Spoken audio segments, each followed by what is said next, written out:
शब्बीर का कहना है कि गुर्बत इंसान को अपनी सगी औलाद बेचने तक मजबूर कर देती है। ऐसा ही एक वाकया बूरेवाला में पेश आया, जिसमें गरीब मजदूर ने इलाके के एक साहिब हैसियत शख्स से सूद पर रकम उधार ली थी। शब्बीर ने एक दिन देखा कि जहांगीर नामी शख्स, जिसका रहने का भी कोई ठिकाना नहीं था, अपने बच्चों के साथ खाना बदोशी की जिंदगी गुजार रहा था। शब्बीर ने देखा कि जहांगीर और उसकी बीवी सख्त परेशान थे। कैसे हो बकर? बारिश भी आने वाली है, छत भी टपक रही है। तुम प्लास्टिक की छत क्यों डलवा देते? कम से कम बच्चे तो आराम से सो जाएंगे। चादर तक नहीं है ओढ़ने के लिए। कैसे होगा सब कुछ? यार बोल तो तुम ठीक रही हो, मगर तुम्हें अंदाजा है कि मैं कितना परेशान हूं। यार मैंने सोचा है कि अब हम कराची चलते हैं, वहीं जाके ना कोई छोटा मोटा कोई काम कर लूंगा। कराची? कराची जाना इतना आसान नहीं है। और फिर किराया? तुम एक काम क्यों नहीं करते? तुम किसी से उधार ले लो पैसे, जब आएंगे तो दे देंगे। यार मैं तुम्हारी परेशानी को समझ सकता हूँ,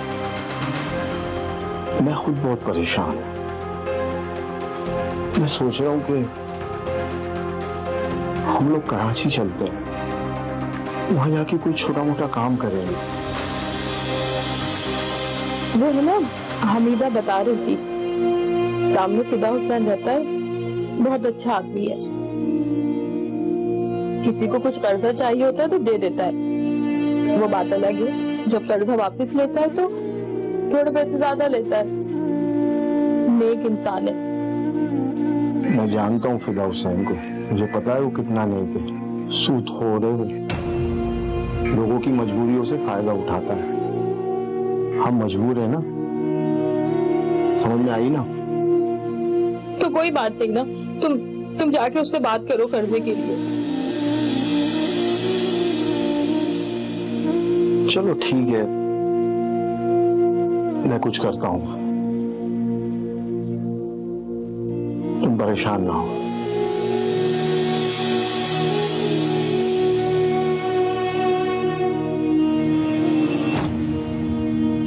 तो 25,000 रुपए रह गई तेरी तरफ, कब हिसाब किताब पूरा करेगा?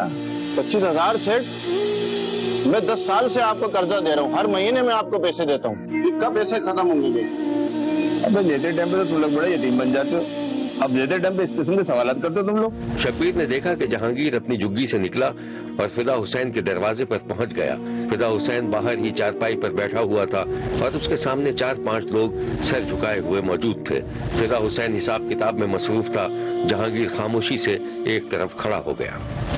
अरे आवी, आलमगीर कैसा है? सेठ साहब, बस बहुत परेशानी चल रही है, तो बस अब जब परेशानी बहुत ज्यादा हुई तो मैं हाजिर हुआ हूँ। मुझे पैसों की जरूरत है। ऐसा परेशान हो, बैठ, करते मसला, बैठ। हाँ भाई, फिर? अच्छा सेठ, कुछ मोहलत दे दो, मैं इंशाल्लाह आपका कर्जा निपटा दूंगा जल्द से जल्द। आप बता, तुझे किस चीज की जरूरत है? सेठ साहब, बस घर की हालत बहुत खराब हो गई है, ऊपर से अभी बारिशें होने वाली हैं, छतें सारी टूट गई हैं, तो इसके लिए मुझे पैसों की बहुत सख्त जरूरत है। हाँ भाई बोल, कितने पैसे चाहिए तुझे? तो बीवी बच्चे बहुत परेशान हैं, मुझे तकरीबन 60,000 रुपए की जरूरत है। पैसे तो तुझे मिल जाएंगे, लेकिन तू देगा किस तरह? सेठ उसकी फिक्र नहीं करो तुम, मैं और मेरी बीवी मेहनत मजदूरी करेंगे, मगर आपके एक एक पैसा अदा करेंगे हर महीने। देख भाई, सच्ची बात तो ये है कि अब मेरा दिल नहीं करता नहीं करने, अपने वक्त पे सब आ जाते हैं, फिर बाद में आंखें दिखाते हैं। ये देख, तेरे सामने बैठा हुआ। तो सेठ आपने भी तो हद कर दिए, ये कैसा कर्जा है जो निमट नहीं रहा? देख लिया? देख लो, ये है नेकी का सिला, इसलिए मैं नहीं कर रहा हूँ नेकी। ये पैसे लेते टाइम पे ले लेंगे, बाद में फिर इस तरह की बातें करते हैं। अभी तुम लोग जाओ, बाद में बात करें। चलो शाबाश, चलो शाबाश। अच्छा बात सुन, पैसे तुझे मिल जाएंगे, लेकिन देगा किस तरह? सेठ साहब, मैं और मेरी बीवी जो है ना, मेहनत मजदूरी करेंगे, हर महीने आपकी किस्त अदा करेंगे, तो इंशाल्लाह अल्लाह ने चाहा तो मैं आपकी सारी रकम अदा कर दूंगा। देख लो, मुझे रिपीट नहीं करना पड़े बात चीज को दोबारा। नहीं सेठ साहब, मैं आपकी रकम अदा कर दूंगा, हर महीने किस्त दूंगा आप। चल ठीक है। बेगम, बेगम,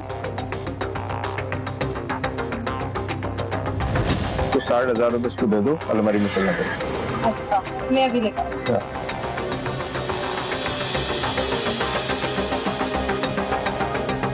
ये लिख दिया भाई मैंने तेरे नाम पे 60,000 रुपये लाके दे रही। हाँ सेठ, सारे पैसे आपके हर महीने अदा करूंगा। जहांगीर ने 60,000 रुपए सूद पर उधार लेकर फौरी जरूरियात तो पूरी कर ली और हर माह सूदखोर को किस्तें भी अदा करता रहा, लेकिन असल रकम वहीं की वहीं रही। एक दिन जहांगीर और उसकी बीवी किसी सख्त उलझन का शिकार थे। क्या हुआ, क्यों इतने परेशान हैं? सोच क्या रहे हैं आप? वैसे तुम्हें बहुत बुरी तरह से धोखा दिया है। कितने महीने हो गए हमें कर्ज अदा करते करते, तो सेठ बोल रहा है कि तुम्हारा कर्जा वहीं का वहीं। यार ऐसे कैसे होगा? मैंने तो सोच लिया, कुछ ना कुछ करना पड़ेगा। मेरी भी कुछ नहीं समझ आ रहा, मालूम नहीं आगे होगा तो क्या होगा। ऐसा करते हैं कि बच्चों को लेके ना कराची चलते हैं, हो सकता है वहां कोई ढंग का काम मिल जाए।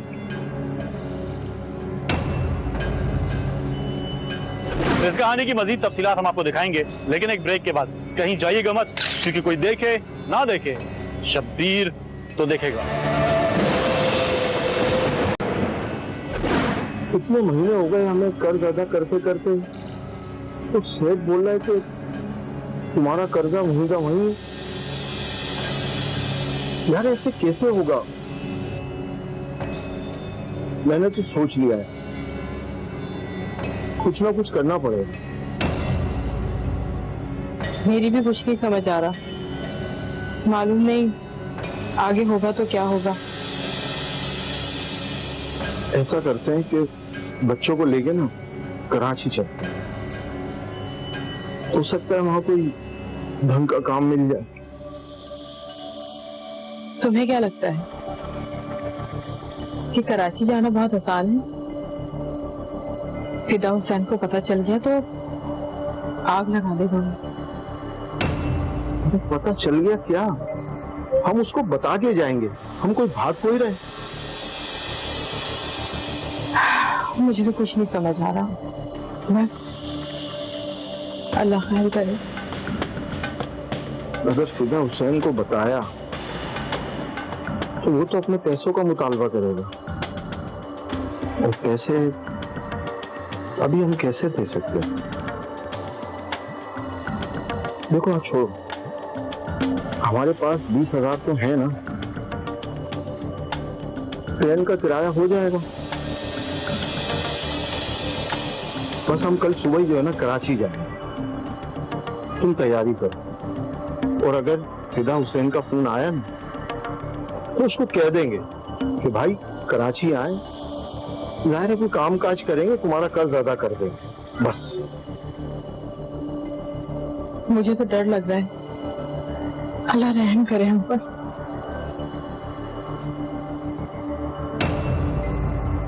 या अल्लाह, इस कर्ज से मेरी जान छुड़ा दे मेरे मालिक।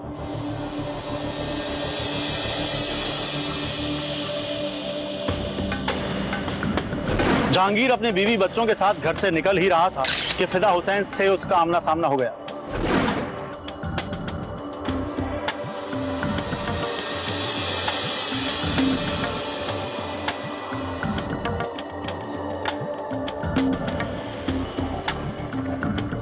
तो जहांगीर, तू ये बच्चे नहीं कहाँ जा रहा है? अरे वो असल में बात ये सेठ साहब, मैं आपकी तरफ ही आ रहा था। अच्छा हुआ आप रास्ते में मिल गए मुझको। आपको पता है यहाँ तो काम धंधा है नहीं, तो मैंने सोचा है कि कराची चला जाऊं ताकि आपका कर्जा भी अदा कर दूं, आप भी परेशान ना हो। तो मेरे चेहरे पे क्या लिखा है? बेवकूफ हूँ, पागल हूँ, तेरे को कराची में कहाँ ढूंढता रहूंगा मैं? लेकिन सेठ मैं कहाँ से दे दूं? आपको तो मुझ पे भरोसा ही नहीं है। अरे भरोसे की बात नहीं है, कारोबार का असूल है ये। सेठ जाहिर है हम तो आपके पैसे नहीं दे सकते। अब आप ही हमें बताओगे हम क्या करें? अच्छा मैं हल निकालता हूँ। ये तेरी बेटी कितनी बड़ी है? सेठ 10 साल की बेटी है मेरी।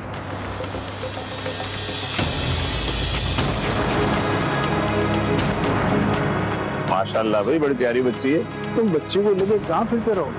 ऐसा करो, इसे मेरे पास छोड़ जाओ, तुम भी मुतमईन रहोगे, मुझे भी भरोसा रहेगा। लेकिन सेठ घबराओ नहीं भाई, मेरे भी बच्चे हैं, मेरे घर में बच्चों की तरह रहेगी, काम करती रहेगी, तुम्हारा कर्ज भी उतरता रहेगा। और क्या चाहिए तुम्हें? नहीं अम्मा, मैं तुम्हारे साथ जाऊंगी, मुझे इनके साथ नहीं जाना। शब्बीर ने देखा कि जहांगीर और उसकी बीवी ने एक दूसरे का चेहरा देखा, उनकी आंखों में आंसू थे। फिर माँ ने जब बेटी की तरफ देखा तो बेटी माँ से लिपट गई।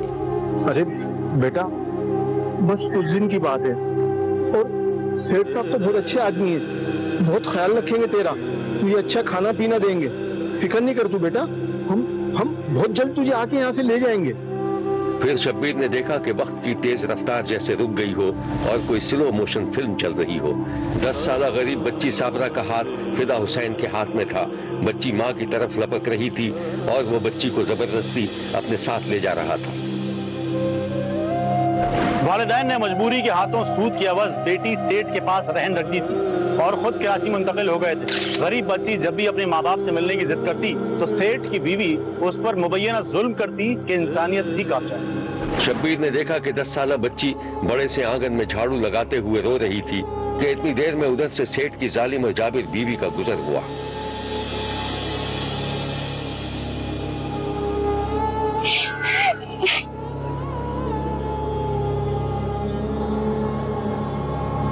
क्या हुआ? ये क्या ड्रामा लगा रखा है तुम लोगों ने? मुझे अम्मी के पास जाना है। अभी भेजती हूँ तुझे तेरी अम्मी के पास। है अम्मी के पास जाना है? इधर आ, मैं बताती हूँ, तुझे भेजती हूँ अम्मी के पास। अम्मी के पास जाना है। अब नाम लिया ना अम्मी का तो तुझे यहीं गाड़ दूंगी। सेठनी ने बच्ची को बालों से पकड़कर धक्का दिया तो वो गिरकर बिलबिलाने लगी। अब बोलेगी है? नहीं। जाना है तुझे अम्मी के पास? नहीं। चल काम कर। और सुन, आज रात का खाना भी बंद है तेरा, पूरे घर का काम कर। सेठनी बच्ची को खौफजदा करके चली गई। उधर शब्बीर ने देखा कि सेठनी के फोन की घंटी बजी तो उधर से बच्ची की माँ बोल रही थी। हेलो बाजी, मेरी साबरा से बात करवा दे, मैं उसकी अम्मी बात कर रही हूँ। वो घर पर नहीं है, वो बाहर गई हुई है। और सुनो, ये क्या ड्रामा लगा रखा है तुमने? बात करवा दे, इतनी मोहब्बत है ना अपनी बच्ची से तो हमारे पैसे दो और अपनी बच्ची ले जाओ। बाजी हेलो बाजी। इस वाकये के कुछ दिनों के बाद जब 10 साला बच्ची की लाश पुलिस को मिली तो उन्होंने लाश कब्जे में लेकर तहकीकात शुरू कर दी। शब्बीर ने इस मासूम सी फाकाकश बच्ची की मौत की खबर सुनी तो वो बोरीवाला पहुंच गया। महल्ले के लोगों ने गवाही दी कि बच्ची पर रोजाना जुल्म के पहाड़ तोड़े जाते थे। ਸਾਰੇ ਇਹਨਾਂ ਦੇ ਜਿਹੜੇ ਮਾਂ-ਬਾਪ ਆ ਨਾ ਬੱਚੀ ਦੇ, ਉਹ ਪੱਖੀਵਾਸ ਆ, ਉਹਨਾਂ ਨੇ ਸੂਦ ਤੇ ਪੈਸੇ ਲਏ ਸੀ ਇਸ ਮਾਈ ਕੋਲੋਂ ਤੇ ਸੂਦ ਦੇ ਪੈਸਿਆਂ 'ਚ ਬੱਚੀ ਨੂੰ ਇੱਥੇ ਛੱਡ ਕੇ ਚਲੇ ਗਏ। ਬਹੁਤ ਜ਼ੁਲਮ ਕੀਤੇ ਨੇ ਉਸ ਬੱਚੀ ਦੇ ਨਾਲ। ਇਹ ਪੋਸਟਮਾਰਟਮ ਜੀ ਜਨਾਬ ਸਾਬਤ ਹੋਏਗਾ। ਉਹ ਸਾਡਾ ਮੇਰਾ ਸਾਹਮਣੇ ਘਰ ਹੈ ਜੀ, ਉੱਥੋਂ ਮੈਂ ਸਾਰਾ ਦੇਖਨੇ ਆ ਜੀ। ਅਸੀਂ ਬਹੁਤ ਜ਼ੁਲਮ ਹੋ ਰਿਹਾ ਜੀ ਇਸ ਬੱਚੀ। ਅਸੀਂ ਤਰਲੇ ਕਰਦੇ ਰਹੇ, ਇਹਨਾਂ ਬੱਚੀ ਨਾਲ ਬਹੁਤ ਜ਼ੁਲਮ ਕਰਦੇ ਰਹੇ। ਅਸੀਂ ਗਰੀਬ ਆਦਮੀ ਸਾਂ, ਅਸੀਂ ਕਿਤੇ ਬੜੀ ਫਰਿਆਦ ਕੀਤੀ ਹੈ, ਸਾਡੀ ਕੋਈ ਸੁਣਦਾ ਨਹੀਂ ਸੀ, ਲੇਕਿਨ ਇਹ ਜ਼ਿਆਦਤੀ ਬਹੁਤ ਕੀਤੀ ਹੈ। ਇਹਨੇ ਸਾਡੀ ਬੱਚੀ ਜ਼ੁਲਮ ਨਾਲ साड़ी बच्ची मार। ये है उस बच्ची की लाश जिसे सूद के एवज गिरवी रखा गया था और इस नन्ही सी बच्ची पर वहशियाना जुल्म करके आखिरकार उसे मौत के घाट उतार दिया गया था। बच्ची के चेहरे पर जख्म देखे जा सकते हैं। बच्ची के वालिदैन को खबर मिली तो वो भी बूरेवाला पहुंच गए। 60,000 रुपया कर्जा लिया इन्हें मेरे से सूद बनाता ते गरीब आदमी सा मेरे को नहीं बनेगा। फिर इन्हें जी क्या जी 7 लाख रुपया दे दो। 7 लाख रुपया जनाब मैं कितों गरीब आदमी सा मैं कितों देंदा इन्हों जनाब मेरे क्या जी अपनी बच्ची दे दे जो पैसे देगा साढ़े फिर तेन बच्ची मिलेगी। ਅਸੀਂ 60,000 ਰੁਪਇਆ ਸੂਦ ਤੇ ਲਿਆ ਸੀ। ਅਸੀਂ ਸੂਦ ਦਿੰਦੇ ਰਹੇ ਵਧਾਉਂਦੇ ਰਹੇ। ਉਹਨਾਂ ਕਿਹਾ ਜੀ ਸਾਡਾ ਸੂਦ ਦੇ ਜਿਓ ਕੁੜੀ ਲੈ ਜਿਓ। ਮੇਰੀ ਕੁੜੀ ਨਾਲ ਬਹੁਤ ਜ਼ੁਲਮ ਕੀਤਾ ਹੈ ਜੀ। मेरी बच्ची का बड़ा जबर जिना होया जी। फिर शब्बीर ने देखा कि मकतूला का गरीब बाप हाथ जोड़कर इंसाफ की अपील कर रहा था। इन्हें मेरी बच्ची दे दे जुल्म कीते ने कर करके मेरी बच्ची फना गाती है पता नहीं की जुल्म करांदे रहे ने ते आ वेखो मेरा हालात वेखो मेरे पैरों वेखो मैं जिगर का मरीज हाँ लिहाजा वजीरे वाले आगे मेरी गुजारिश है कि मेरा इंसाफ किया जाए गरीब मिस्कीन का। इन्हें मेरे ते बड़ा जुल्म करके मेरी बच्ची को मारिया है। पुलिस ने इस इंसानियत सोच वाक़े की जो तफसीलात बताई थी वो ये है। 1 के कॉल वसूल होने पर मैं नफरी मौका पर पहुंचे हूँ तो उधर देखा कि एक बच्ची 12-13 साल जिसकी डेड बॉडी को कब्जा पुलिस में लिया गया तो गर्ज पोस्टमार्टम THP अस्पताल बूरेवाला रवाना किया गया और मुलजमान के बारे में इलाका से पूछ-गुछ की गई है। शब्बीर ने इस अलमनाक वाक़े की शदीद मजम्मत की है और सवाल किया है कि हम कौन से माशरे में जिंदा हैं जहां जालिमों का हाथ पकड़ने वाला कोई नहीं। शब्बीर ने बच्ची के कातिलों को इबरतनाक सजा देने का मुतालबा किया है। देखते रहिए क्योंकि कोई देखे न देखे शब्बीर तो देखेगा।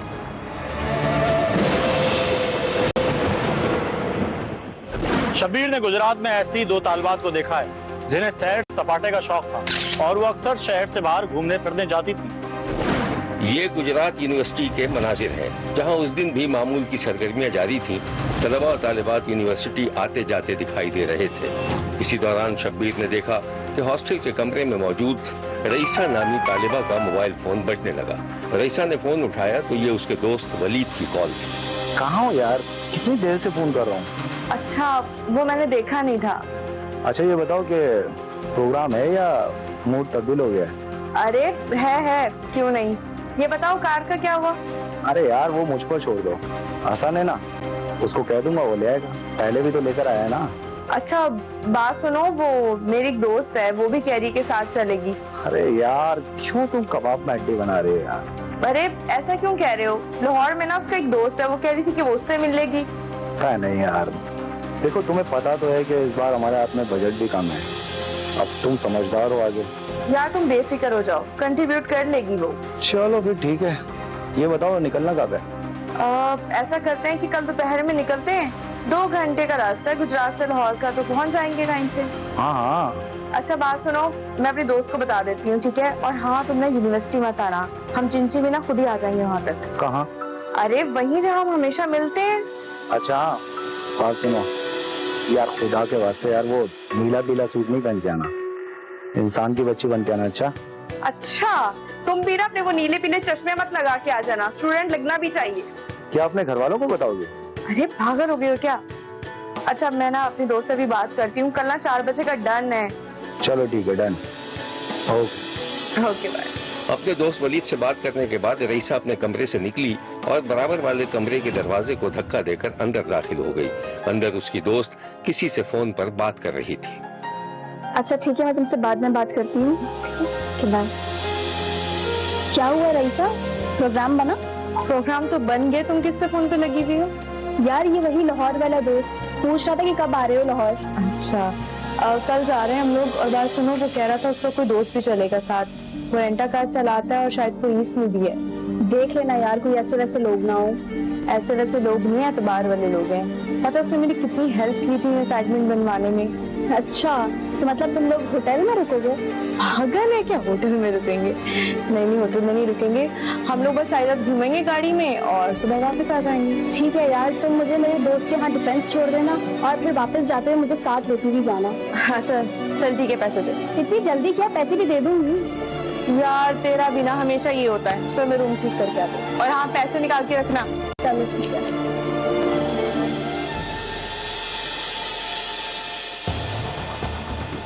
रईसा गुजरात की यूनिवर्सिटी में सेकंड सेमेस्टर की तालिबा थी और यूनिवर्सिटी हॉस्टल में मुकीम थी। वलीद की कुछ अरसे पहले उससे दोस्ती हुई थी। वलीद सेकंड सेमेस्टर का तालिब इल्म था जो रईसा को पढ़ने में मदद करता था। शब्बीर ने देखा कि आधी रात गुजर चुकी थी। कार एक निस्बतन सुनसान जगह पर खड़ी थी। कार ड्राइवर बोनट उठाकर कार का तेल पानी चेक कर रहा था और वलीद और रईसा एक तरफ खड़े हुए बातें कर रहे थे। यार कहाँ रह गई तुम्हारी दोस्त? उसको वापस नहीं आना क्या? कॉल करके बुलाओ यार, रात के 3:30 बज रहे हैं। अरे करती हूँ। हेलो, हाँ कहाँ हो? जाना नहीं है वापस? अच्छा तुम ना लाइव लोकेशन भेजो, मैं करती हूँ तुम्हें पिक, ठीक है? Okay okay okay okay bye.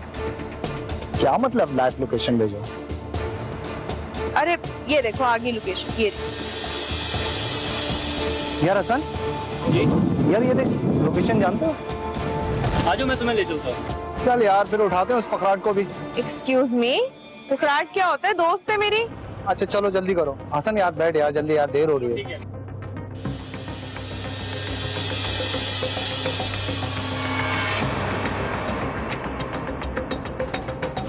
उस रोज वलीद, रईसा और रईसा की सहेली लाहौर से वापस गुजरात पहुंचे तो सुबह होने वाली थी। शब्बीर ने देखा कि दोनों सहेलियां बुरके में थी और अपने अपने मोबाइल से सेल्फी बना रही थी। अचानक रईसा की नजर आगे की 2 सीटों के दरमियान वाली जगह पर पड़ी जहां एक पिस्तौल रखा हुआ था। रईसा ने पिस्तौल उठा लिया और सेल्फी बनाने लगी। अरे यार गुड आइडिया, मुझे भी पिस्टल, तो मैं भी इसके साथ सेल्फी क्लिक करूंगी। वलीद जो पीछे की सीट पर दोनों सहेलियों के साथ बैठा था वो परेशान सा हो गया। अरे क्या कर रहे हो तुम लोग? ये नकली नहीं असली गन है, अगर गोली चल गई ना तो बड़ा मसला हो जाएगा। हाँ यार वलीद बिल्कुल ठीक कह रहे हो तुम। अरे हम बच्चे थोड़ी हैं, पागल हो क्या? यार सहेली ने रईसा से पिस्तौल लेकर अपनी सेल्फी बनाई, जिसके बाद रईसा ने अपनी सहेली से पिस्तौल झपट लिया और फिर उसी लम्हे शब्बीर की आंखों के आगे अंधेरा छा गया क्योंकि पिस्तौल चलने की आवाज सुनाई दी। उस सुबह पिस्तौल चलने से ड्राइवर हसन जो पुलिस कांस्टेबल था उसके सर में गोली लग गई थी और वो मौके पर ही हलाक हो गया। जिसके बाद वलीद खामोशी से अपने घर पहुंच गया और दोनों लड़कियां सुबह सवेरे हॉस्टल चली गई। ये इत्तेफाकी गोली चलने का वाकया था या जानबूझकर ड्राइवर हसन को मारा गया था, इसके बारे में शब्बीर को कोई इल्म नहीं था।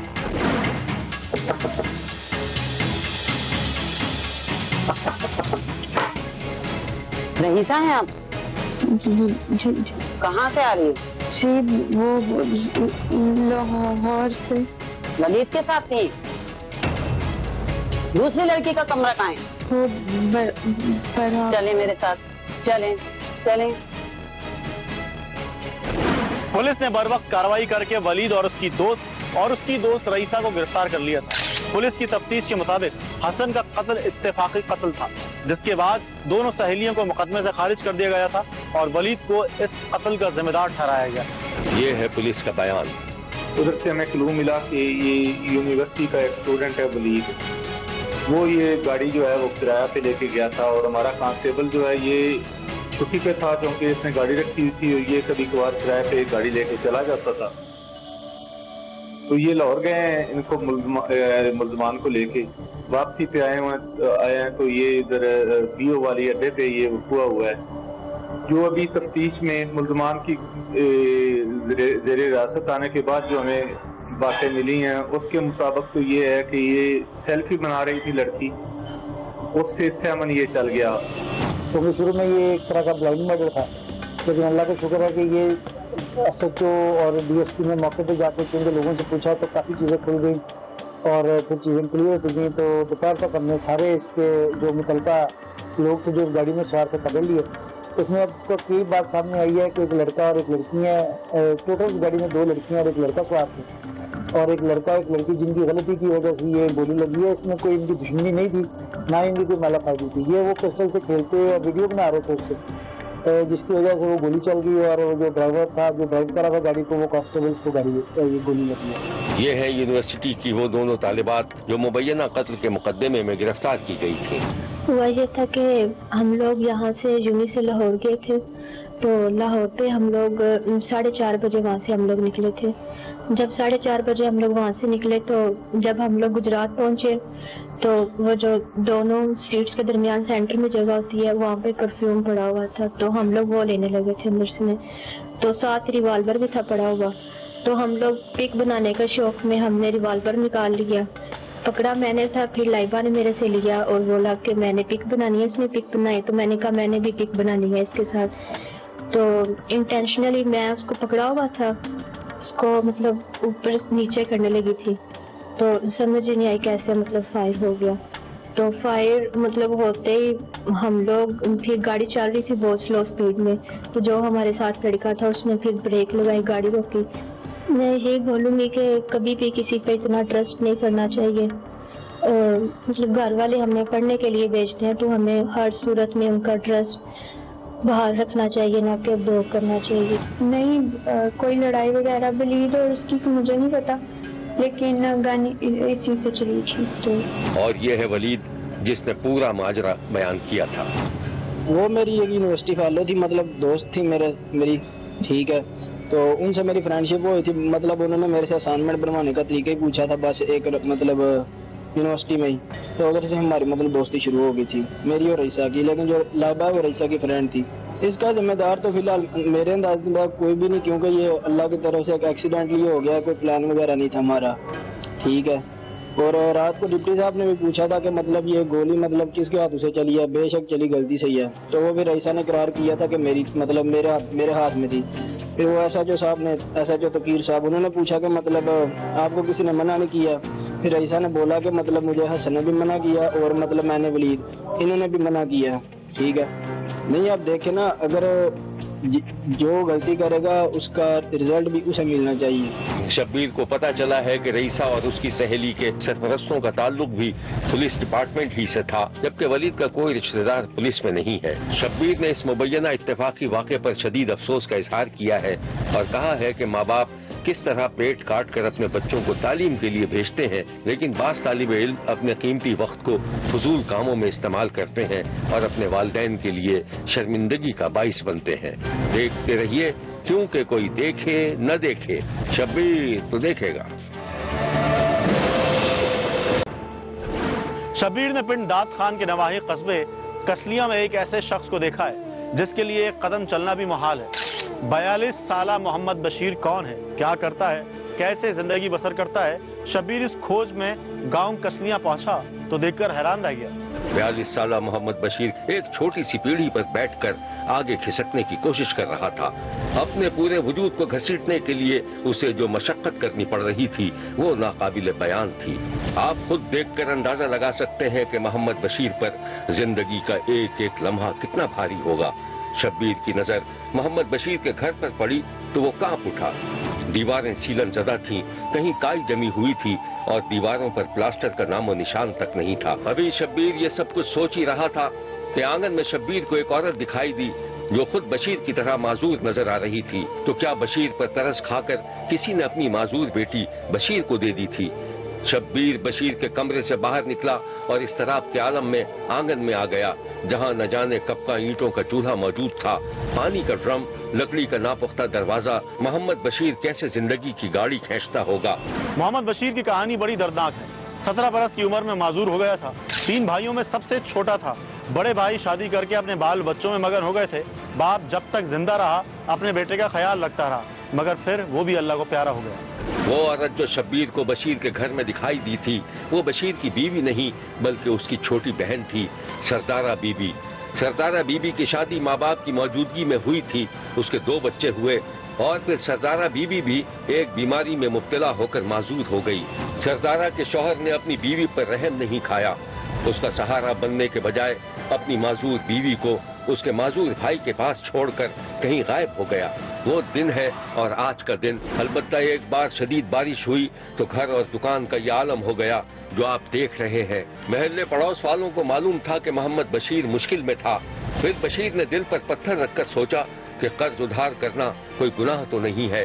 फिर बशीर ने अपने दिल की बात एक मेहरबान से कह दी। उसे 70,000 का कर्जा मिल गया इस शर्त पर कि वो ये कर्जा 6 माह में वापस कर देगा। बशीर के लिए ये डूबते को तिनके का सहारा था। उसने दुकान में सामान डाल दिया, दुकान चल पड़ी। अब वो पहले से भी ज्यादा मेहनत करने लगा। एक बाहिम्मत इंसान तकदीर के आगे बेबस होने को तैयार नहीं था। उसे पता था कि अगर वो रुक गया तो उसकी जिंदगी का पहिया भी रुक जाएगा। महीना 2 महीना ठीक रहा, दुकान असरे नौ चलने लगी, लेकिन शायद कुदरत को कुछ और ही मंजूर था। कर्जे की वापसी में सिर्फ 4 माह का वक्त रह गया था कि एक बार फिर शदीद बारिश ने बशीर को दोबारा इम्तिहान में डाल दिया। पूरा घर पानी से भर गया, दुकान में रखी चीजें कागज के नाव की तरह बहने लगी। छत टपकी तो पहले से भी ज्यादा तबाही मचा दी। अब बशीर और उसकी बहन को लग रहा था कि किसी भी वक्त ये दीवारें गिर सकती हैं। मजबूरी और लाचारी ने अपना काम दिखा दिया और मोहम्मद बशीर को फरियाद करनी पड़ी कि खुदा के लिए उसकी मदद की जाए। हम घर के 2 फर्द हैं और दोनों माजूर हैं और अरसा 25 साल से एक छोटी सी दुकान बनाकर उसी से गुजर बसर कर रहे हैं। और हालिया बारिशों की वजह से हमारी दुकान में भी काफ़ी नुकसान हुआ है और घर में भी काफ़ी नुकसान हुआ है, जिस वजह से हम मकरूज हो गए हैं। और वज़ीर आला पंजाब और हुकूमत पाकिस्तान से अपील करते हैं कि वो हमारा इलाज भी कराएं और हमारी माली मदद भी करें, जिससे हम आम इंसानों की तरह जिंदगी बसर कर सकें। शब्बीर ने मुखय्यर हजरात, इमदादी इदारों और हुकूमत से अपील की है कि कोरोना ज़दा इस माहौल में मोहम्मद बशीर की सुनी जाए, उसकी मदद की जाए, उसे खुराक की फराहमी यकीनी बनाई जाए, उसका कर्ज चुकाया जाए, ताकि पाकिस्तान का ये मेहनत कश गरीब इंसान इज्जत की जिंदगी बसर कर सके। देखते रहिए, क्योंकि कोई देखे न देखे, शब्बीर तो देखेगा। शब्बीर का कहना है कि वो देख रहा है और मुसलसल देखता रहेगा। मुल्क भर से मजीद कहानियों और उनकी तफसीलात के साथ फिर मुलाकात होगी। देखना ना भूलिएगा, क्योंकि कोई देखे ना देखे, शब्बीर तो देखेगा। अगर आप अपने इर्द गिर्द होने वाले किसी गैर मामूली वाक़े से शब्बीर को आगाह करना चाहते हैं तो SMS करें SAB लिखकर स्पेस दें और अपना मैसेज अपने शहर और नाम के साथ 247 पर भेज दें। फैक्स करने के लिए हमारा नंबर है 021-3580-3820। खत लिखने के लिए हमारा पता है 5 express way of Korangi road, Karachi. Express news, Shabbir तो देखेगा।